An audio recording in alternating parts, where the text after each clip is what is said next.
Okay guys, I'm just gonna go through this as fast as I can. I shot another video about this, but it took way too long and I was trying to edit it and I'm like, forget it. That's not what I want to do.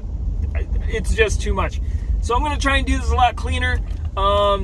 This is about backing up your data on a computer that you may either have to sell or clean or whatever. If you just have a Windows computer and you need to back up the data and get it off that computer, or just make sure you have that data somewhere, you're going to need to do a few things. One, get that computer up and running. So if it needs a power supply, a battery, whatever it needs, get it. Probably just a power supply. Two, make sure that it has a working USB port. If it does not, it gets a lot more complicated, and if you guys need more information on that, just leave a comment in the bottom. Actually, this video is really for Paul Delaise. So Paul, this is your video. If I can keep this under 10 minutes, I'll try to post it on LinkedIn. So the first thing you need is your laptop. Second thing you need is an external hard drive, which I know you already have. I'm stuck in traffic, so I'm gonna do this as fast as possible. What you want to do is make sure there's enough space on the external hard drive and on your and on the folders that you need to download. So first thing, plug it into your laptop, boot it up, and then go into your Windows Explorer system. If you just hit the Windows key and type Explorer, it will pull it up, and it looks like a folder system. Find the drive letter that it gave. It'll be on the left-hand side. Scroll all the way down. Right-click on the drive letter for your Seagate or your Western Digital drive. You'll see it'll have a WD, or it'll say Seagate, or it'll say Western Digital. Right-click on that. Go to Properties. It'll tell you how much space is left.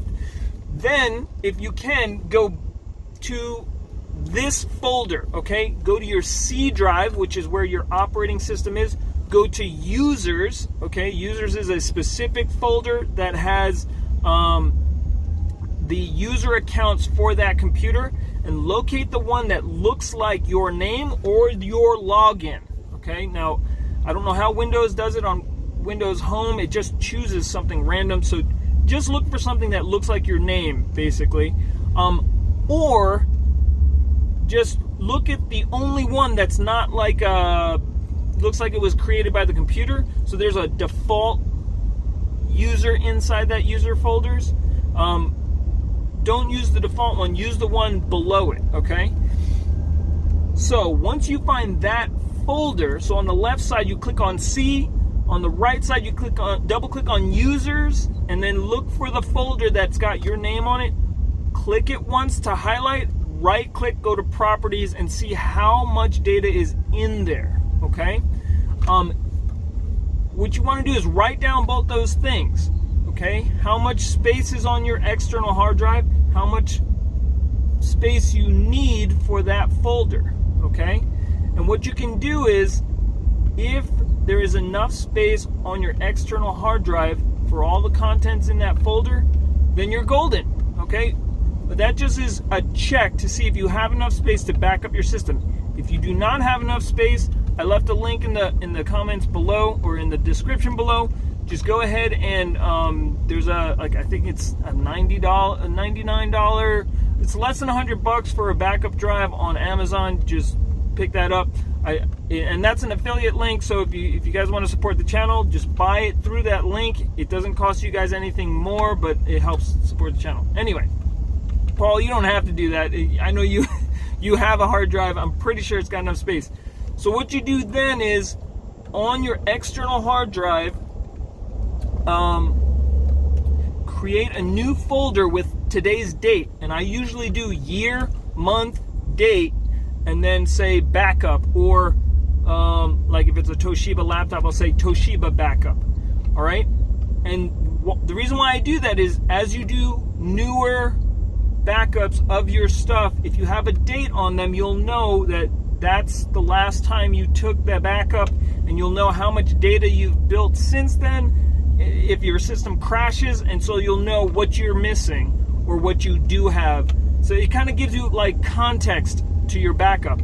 And also, if you have like 9 backups and you're running out of space, you can keep the last 2 most recent and delete the other ones, especially if it's the same hard drive.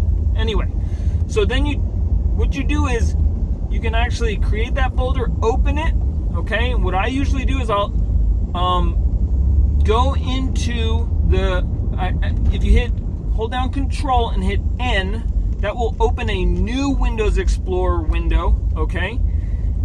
And on that one, you want to go to the C drive, users, and into the folder that you found that has your information in it. What you want to do is you hit Control A, select all the folders inside the user folder, okay? And then you can right click on them. If you hit Control A, you can actually just drag it over to the new folder, okay? So what you should have on your screen is one Windows Explorer with your personal information on the C drive, okay? And the other Windows Explorer you should have open to the folder that you created. It should be empty with the date and time on your backup drive. And you can literally just drag, hit Control A, that's select all. It selects all of the folders in that folder, okay? And then you can literally just click on it and drag it over, and it should copy it over. Now, what I usually do is when I have all the folders right-clicked, I will right-click on it, on the highlighted folders, and I will left-click on copy, and then I will go over to that other folder, and I will right-click on a blank area inside that folder, and I will left-click paste. Okay? Then you're going to see a progress bar. It's going to start transferring data. Okay? It's going to take a long time, probably. Okay? Depending on how many photos you have, how many videos. Those are the biggest things you'll probably run into, is the photos and the videos. Your documents will cross over pretty quick. Leave it running. Okay? And make sure, like, you get some water and stay there and watch it, okay? Because what it'll do is every now and then it might say something like, hey, there's a duplicate file. Do you want to continue? And you have to say, okay. Or if it says, we found a whole bunch of files and the names are too long, do you want to transfer those also? You have to say, okay. Or it'll say, I can't transfer those. That's usually okay. If you have a file name that's too big, it's usually a temporary file and you don't need it. So you can just say skip this file, or you can say skip all of these files in the same way, and that's fine. You just want to make sure you baby the copying process across, okay? And that's it. That's the whole thing. So I'm going to go ahead and post this. I'm going to share it with you, Paul. I'll try to link the thing in the description, the Amazon device that I thought was a good deal. It's actually like $40 off now, or $30 off. It's a 6 terabyte hard drive. You probably could do backups on that for like the next 4 years and not really run out of space. Maybe 3 years, depending on how big a phone you have that's taking video.